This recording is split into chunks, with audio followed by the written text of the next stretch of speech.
Today we will see pressure across the surface of liquid. तर आपल्याला माहिती आहे की लिक्विड काय करतोय की वेगवेगळ्या पद्धतीचं सरफेस बनवतो. कॉन्व्हेक्स सरफेस आहे मर्क्युरी मध्ये, कॉन्केव्ह केरोसिन मध्ये आणि प्लेन सरफेस कुठं लिक्विड मध्ये. तर तिथं प्रेशर कशा पद्धतीचं राहील. आणि दुसरं आहे की formation of bubble or drop, कशा पद्धतीनं ड्रॉप किंवा बबल हा तयार होतो. तो please subscribe my channel and like my video. So we will discuss about the pressure across the surface of liquid. त्यासाठी आपण काय घेतलेलं आहे, तीन वेगवेगळ्या पद्धतीचे सरफेस घेतलेले आहे. पहिला आहे तुमचा हा वॉटर साठी, हा मर्क्युरी आणि हे आहे केरोसिनसाठी. तर आपल्याला माहिती आहे की वॉटर जो आहे प्युअर वॉटर तो काय करतो आहे, एक प्लेन सरफेस क्रिएट करतो. तर प्लेन सरफेस क्रिएट जेव्हा करतो तर त्याच्यामध्ये काय काय होईल तर आपल्याला माहिती आहे की जेव्हा मी सरफेस वरती मी बघेल तर मला असं लक्षात येईल की सरफेस वरती काय असतो, एक सरफेस टेन्शन फोर्स असतो आणि तो काय असेल तुमचा टॅन्जेन्शियल टू द सरफेस असेल. तर Ft आणि पुन्हा एक टॅन्जेन्शियल फोर्स Ft. तर आपल्याला माहिती आहे की याच्यावरती दोन फोर्सेस हे कसे आहेत तुमचे इक्वल अँड अपोजिट आहेत, म्हणजे एकमेकाला कॅन्सल करतील. दुसरं आहे की जे सरफेस टेन्शन आपल्याला कुठे मिळतो, on the surface of liquid, म्हणजे जी एक सरफेस फिल्म आहे आणि ती फिल्म अतिशय काय असेल, पातळ असेल, बारीक असेल. तर म्हणून जेव्हा मी बघेल तर ऍटमॉस्फिअरिक प्रेशर मध्ये असणारा force, pressure is equal to force upon area, आणि त्याच्या जस्ट बिलो जो पॉइंट घेईल मी त्याच्याच ठिकाणी सुद्धा पुन्हा काय असेल तुमचा प्रेशर अपॉन एरिया. तर या सरफेस वरती तुम्हाला असं दिसेल की pressure above the liquid surface and below the liquid surface हा काय असेल तुमचा सारखा असेल.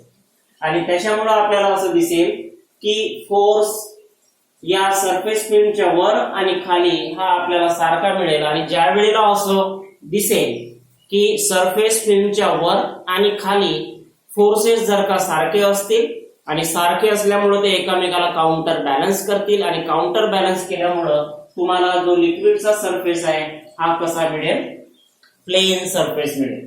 दुसऱ्या केसमध्ये मी असा एक ड्रॉप घेतोय जो कॉन्व्हेक्स शेप क्रिएट करतो की ज्याचं सरफेस टेन्शन जास्त आहे. तर त्यावेळेला तुमच्या लक्षात येईल की मी जेव्हा याला इथल्या जर मॉलिक्यूलला टॅन्जेंट ड्रॉ करेल, म्हणजेच काय एक टॅन्जेन्शियल फोर्स, याला मी पुन्हा एक टॅन्जेंट ड्रॉ करतो, हा सुद्धा एक टॅन्जेन्शियल फोर्स. तर इथं काय होतं, equal and opposite tangential force होते. पण इथं हे दोन्ही फोर्सेस इक्वल अँड अपोजिट आहेत का, नाही. आणि नसल्यामुळं काय होतील की या दोघां मिळून मला एक रिझल्टंट टॅन्जेन्शियल फोर्स मिळेल आणि तो कसा असेल, डाऊनवर्ड डायरेक्शन. हा टॅन्जेन्शियल रिझल्टंट टॅन्जेन्शियल फोर्स हा कसा आहे, डाऊनवर्ड डायरेक्शनने. आणि पुन्हा एक ऍटमॉस्फिअरिक force Fa is downward force due to the atmospheric pressure.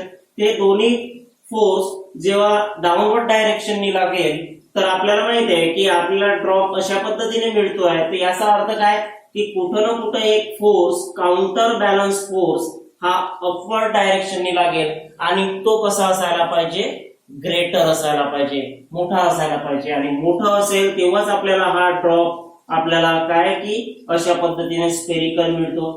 तर या केसमध्ये काय होईल की ऑन द कॉन्व्हेक्स साइड हा काय झाला, sorry on the concave side, तर कॉन्केव्ह साइड वरती जो काउंटर बॅलन्स फोर्स आहे तो अतिशय जास्त असेल as compared to convex force. आणि म्हणून तुम्हाला हा जो शेप आहे हा कसा मिळतोय, स्पेरिकल आणि कॉन्व्हेक्स साइडचा मिळतोय. दुसरं घेऊ आपण, तिसरं घेऊ आपण की इथं काय की एक कॉन्केव्ह सरफेस क्रिएट झालेला आहे आणि या कॉन्केव्ह सरफेस वरती मी एक पॉइंट घेतला आणि या पॉइंट वरती जेव्हा मी टॅन्जेन्शियल फोर्स ड्रॉ करतो तर मला अशा पद्धतीने एक टॅन्जेन्शियल फोर्स मिळाला. पुन्हा अशा पद्धतीनं ते दोन्ही फोर्स एकमेकाला बॅलन्स करत नाहीयेत आणि त्याच्यामुळे मला एक रिझल्टंट फोर्स मिळेल हा अशा पद्धतीनं. आणि एक असेल तुमचा downward force due to the atmospheric pressure. तर हे दोन्हीही एकमेकाला बॅलन्स करत नाही आहेत आणि बॅलन्स करत नाहीत म्हणजेच काय होईल की एक कोणता तरी पुन्हा एक फोर्स लागेल की जो फोर्स काय असेल की या दोन्ही फोर्स पेक्षा जास्त असेल आणि हा फोर्स जास्त असल्यामुळे काय करेल की या सरफेस वरती जास्त फोर्स लागेल आणि या सरफेसला काय करेल की कॉन्केव्ह सरफेस मध्ये क्रिएट करेल. म्हणजेच हा फोर्स जास्त आहे, म्हणजेच या साइडला एक प्रेशर असेल, हा प्रेशर सुद्धा काय असेल, जास्त असेल. तर दोन्ही केस मध्ये आपल्याला असं दिसलं की pressure on concave side is greater than the convex side. हे झालं तुमचं कॉन्वेक्स साइड, इकडलं झालं कॉन्वेक्स साइड. तर तुम्हाला प्रत्येक वेळेला किंवा कोणताही जो पोर्शन असेल अशा पद्धतीचं शेप ऑफ ड्रॉप असेल किंवा बबल असेल, तर जेव्हा आपण बघू तर आपल्याला ऑलवेज असं लक्षात येईल की प्रेशर ऑन किंवा force on concave side, pressure or force on concave side is greater than the pressure or force on convex side. आणि म्हणून आपल्याला अशा पद्धतीचे शेप्स मिळत असतात. आता आपण बघू की बबल किंवा ड्रॉप हा कशा पद्धतीने आपल्याला मिळेल. तर आपल्याला पहिल्यांदा एक लक्षात घ्यावं लागेल की बबल जो असतो तर काय असते बबल मध्ये की आतमध्ये सुद्धा एक एअर असेल आणि बाहेर सुद्धा एक एअर आहे. म्हणजेच काय झालं की त्या बबल मध्ये इनसाइड जो सरफेस आहे तो सुद्धा एअरच्या कॉन्टॅक्ट मध्ये येऊन राहिलेला आहे आणि बाहेरचा जो सरफेस आहे तो सुद्धा एअरच्या कॉन्टॅक्ट मध्ये येत आहे. आणि म्हणून आपल्याला घेते वेळेला तिथं टू सरफेस एरिया कन्सिडर करावा लागेल. परंतु ड्रॉप मध्ये काय होत आहे, आतमध्ये टोटली लिक्विड भरलेला आहे, म्हणजे तिथं लिक्विड मिडियम आलं आणि बाहेरचा जो सरफेस आहे तो कोणाच्या कॉन्टॅक्ट मध्ये येत आहे, एअरच्या. म्हणून तिथं एक सिंगल सरफेस असेल. तर म्हणून मला फॉर्मेशन ऑफ बबल ड्रॉप, तर हा बबल ड्रॉप तुम्हाला केव्हा मिळेल, जेव्हा कुठं ना कुठं काय असेल, एक्सेस ऑफ प्रेशर असेल. तर जसं इथं मला एक स्पेरिकल शेप मिळालं, ते कशामुळे मिळत आहे, जेव्हा हा जो फोर्स आहे किंवा इथला जो प्रेशर आहे हा जास्त आहे तेव्हाच. इथं सुद्धा काय की जेव्हा प्रेशर दोन्ही बाजूला सारखा होता किंवा फोर्स सारखा होता, तर त्यावेळेला मला काय मिळालं, एक प्लेन सरफेस मिळालं.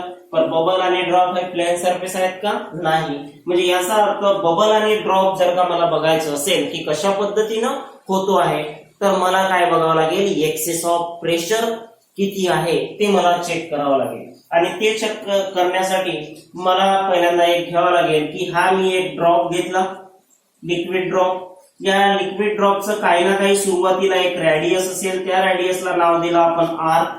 आणि हा जो लिक्विड ड्रॉप आहे हा अशा पद्धतीचा शेप क्रिएट करतोय. याचा अर्थ काय की कॉन्केव्ह, ही झाली तुमची कॉन्केव्ह साइड आणि ही झाली तुमची कॉन्वेक्स साइड. तर on concave side pressure is greater than the pressure on convex side. म्हणजे inside pressure is greater than the outside pressure.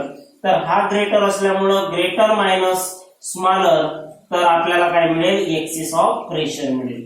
तर due to the excess of pressure, तर कोणत्याही याला, जसं मी बलून घेतलं आणि बलून मध्ये काय केलं, आतमध्ये मी प्रेशर देतोय, तर इनसाइड मधला प्रेशर जास्त असेल तर काय होतो, बबल एक्सपॉन्ड होत जातो.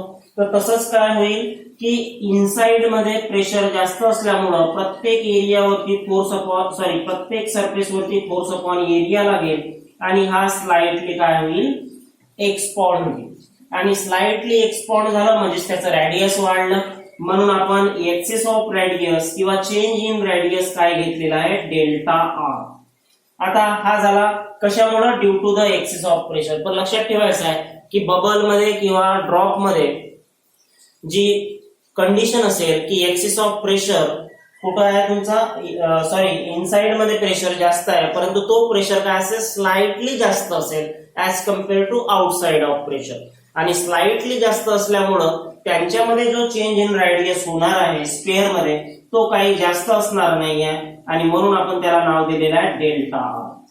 आता एक्सेस ऑफ प्रेशर द्यायचं असेल तर पीआय मायनस पी0, म्हणजे कुठं ना कुठं एरिया चेंज होऊन राहिलेला, रॅडियस वाढलं म्हणजे एरिया चेंज होईल. आणि म्हणून आपण लिहिते वेळेला लिहू चेंज इन एरिया.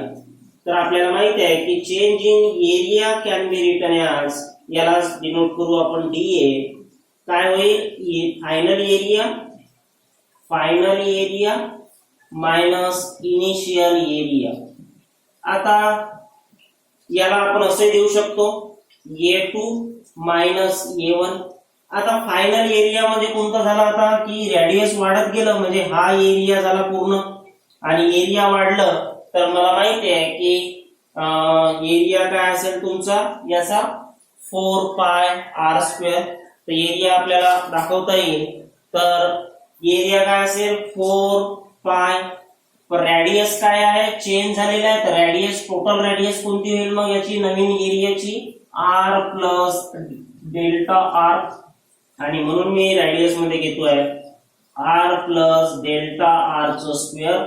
आणि इनिशियल एरिया म्हणजे हा झाला तुमचा इनिशियल एरिया आणि याचं रेडियस किती होतं, r होतं. आणि r असल्यामुळे इथे येईल तुमचं 4 पाय r स्क्वेअर.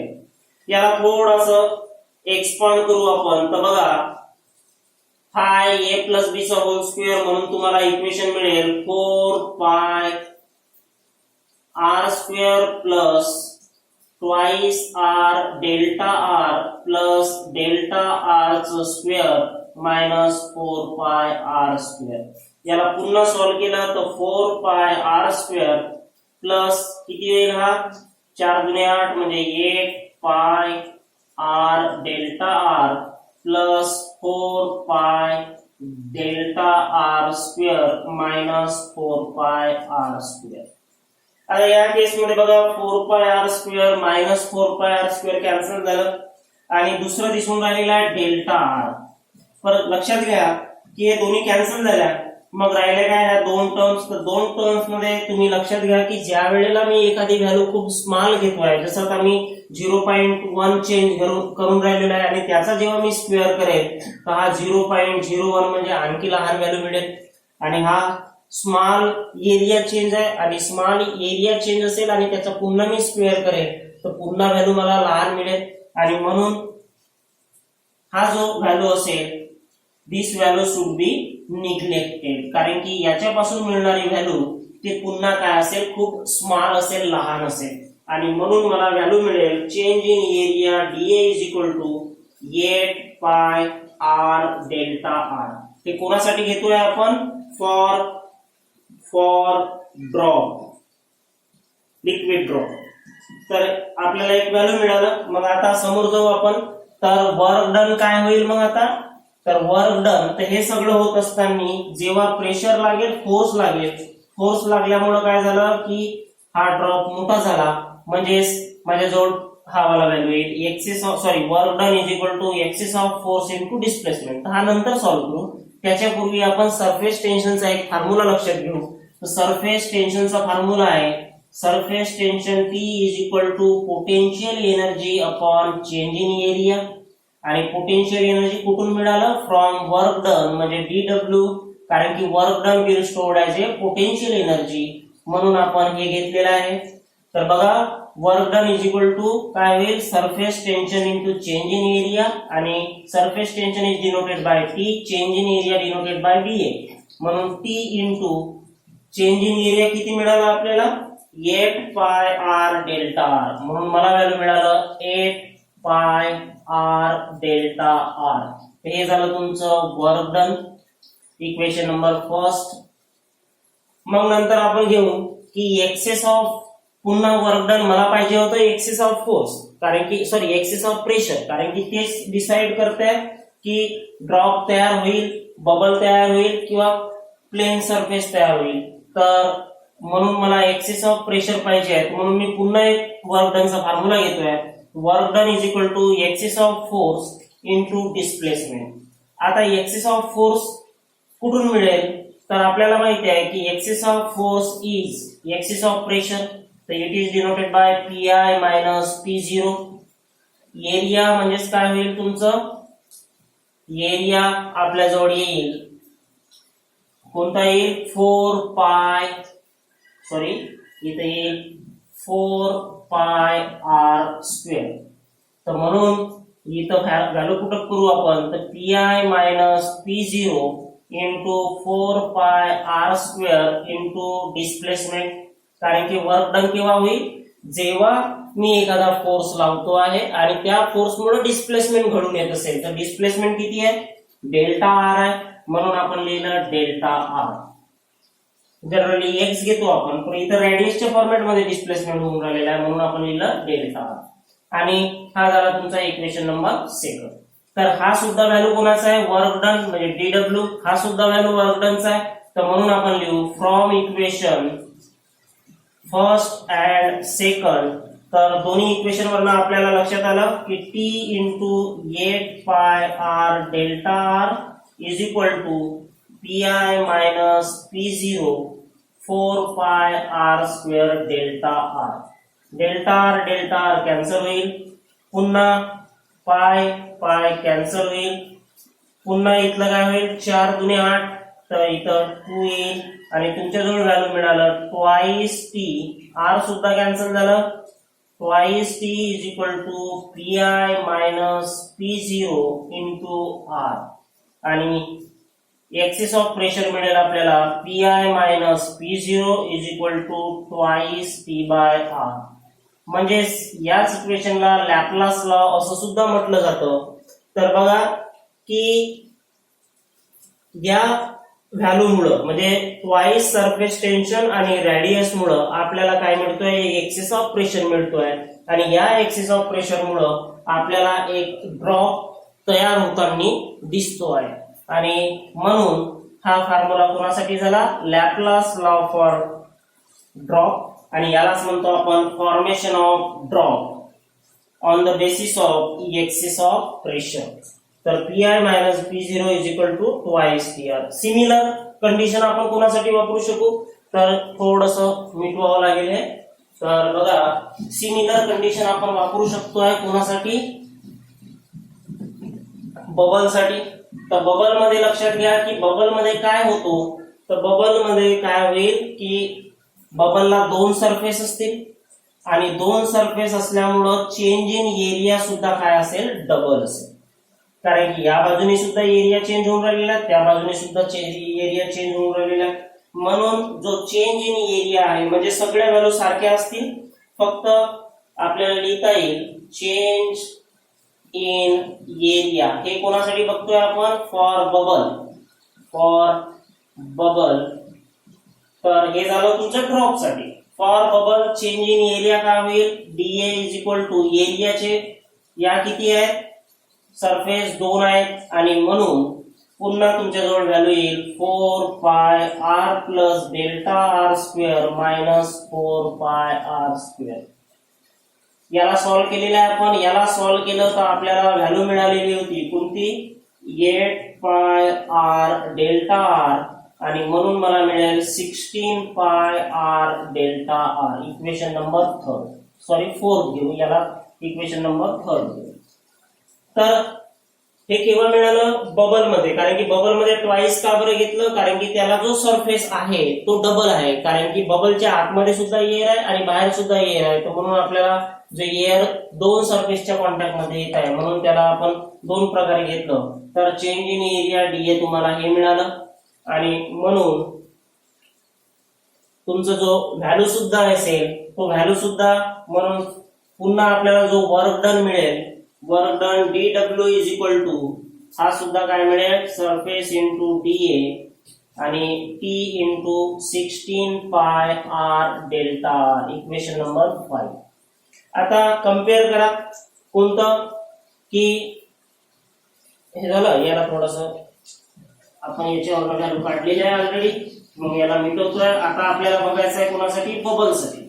तर बघा लक्षात घ्या की नाव फ्रॉम इक्वेशन, कोणतं इक्वेशन 5, आणि हा व्हॅल्यू काढलेला होता आपण एक्सिस ऑफ फोर्स. कारण की ही प्रोसेस सेम असेल याच्यामध्ये आणि म्हणून इथं येईल तुमचं 5 अँड सेकंड. तर तुम्हाला व्हॅल्यू मिळालं T into 16 pi R delta R is equal to P I minus P0 into 4 pi R square delta R.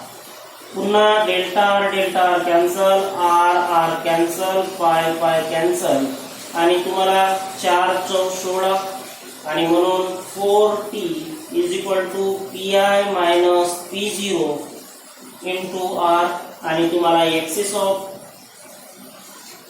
Pressure मिळेल 4t अपॉन आर.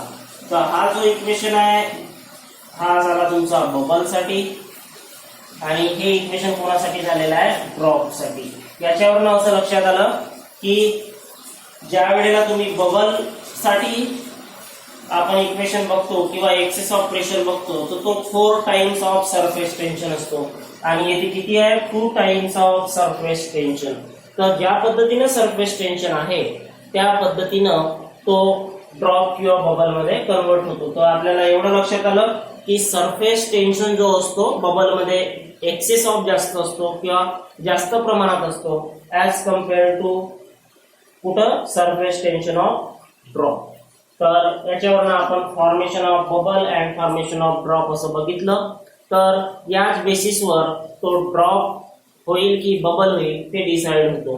तर बाकीचा जो आहे म्हणजे प्रेशर, ऍटमॉस्फेरिक प्रेशर आणि लिक्विड मध्ये प्रेशर कशा पद्धतीने राहील कॉन्केव्ह साईड, तर ते पुन्हा वेगळ्या पोर्शन मध्ये आपण बघणार आहोत. तर आता सध्या एवढं लक्षात ठेवा की जो कॉन्व्हेक्स साइड असेल एखाद्या सरफेस ऑफ लिक्विडचा तो एक्सेस असतो, त्याच्यामध्ये असणारा प्रेशर एक्सेस असतो as compare to convex side. म्हणजे कॉन्केव्हला जास्त प्रेशर आणि कॉन्व्हेक्स मध्ये कमी प्रेशर. आणि हे झालं त्याचं. आणि या दोन्ही इक्वेशनला पुन्हा लॅपलास लॉ असं सुद्धा म्हटलं जातं. ठीक आहे.